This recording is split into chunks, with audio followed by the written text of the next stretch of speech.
Yangtze नामक एक गांव बसा हुआ है जो अपने विचित्र कारण के लिए जाना जाता है। इस गांव की एक विशेषता है कि इसमें रहने वाले सभी लोग लगभग बौने हैं। बौने यानी छोटे कद के लोग, इसलिए इस गांव को लोग बौनों का गांव भी कहते हैं। परंतु इस गांव में इतने अधिक लोग बौने क्यों होते हैं, यह भी आज तक एक रहस्य का कारण बना हुआ है। एक रिसर्च के अनुसार गांव में रहने वाले 80 में से 36 लोगों की लंबाई मात्र 2 से 3 फीट तक है।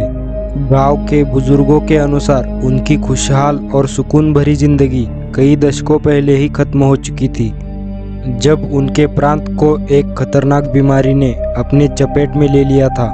इसके बाद से कई लोग अजीबोगरीब हालात से जूझ रहे हैं, जिसमें ज़्यादातर 5 से 7 साल के बच्चे हैं। इस उम्र के बाद उनकी लंबाई रुक जाती है। इस इलाके में बौनों को देखे जाने की खबरें 1911 से आती रही है।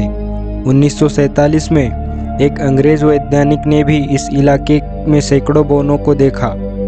हालांकि आधिकारिक तौर पर इस खतरनाक बीमारी का पता 1951 में चला, जब प्रशासन को कई पीड़ितों के अंग छोटे होने की शिकायत मिली।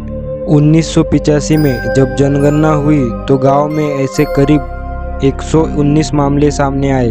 समय के साथ यह रुकी नहीं, पीढ़ी दर पीढ़ी बीमारी भी आगे बढ़ती रही। इसके डर से लोगों ने गांव छोड़कर जाना शुरू कर दिया ताकि बीमारी उनके बच्चों में ना आए।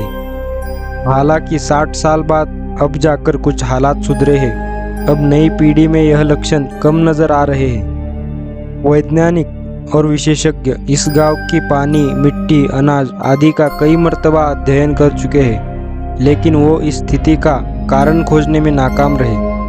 1997 में बीमारी की वजह बताते हुए गांव की जमीन में पारा होने की बात आ गई, लेकिन इसे साबित नहीं किया जा सका। वही कुछ लोगों का मानना है कि इसका कारण वो जहरीली गैस है जो जापान ने कई दशकों पहले चीन में छोड़ी थी। हालांकि यह एक तथ्य है कि जापान कभी भी चीन के इस इलाके में नहीं पहुंच पाया। ऐसे ही समय समय पर तमाम दावे किए गए, लेकिन सही जवाब नहीं मिला। अब गांव के कुछ लोग इसे बुरी ताकत का प्रभाव मानते हैं, और वही कुछ का कहना ये भी है कि ये सब अपने पूर्वजों को सही तरीके से दफन ना करने का नतीजा हो सकता है। तो आपकी इस बारे में क्या राय है, कमेंट में ज़रूर बताएं।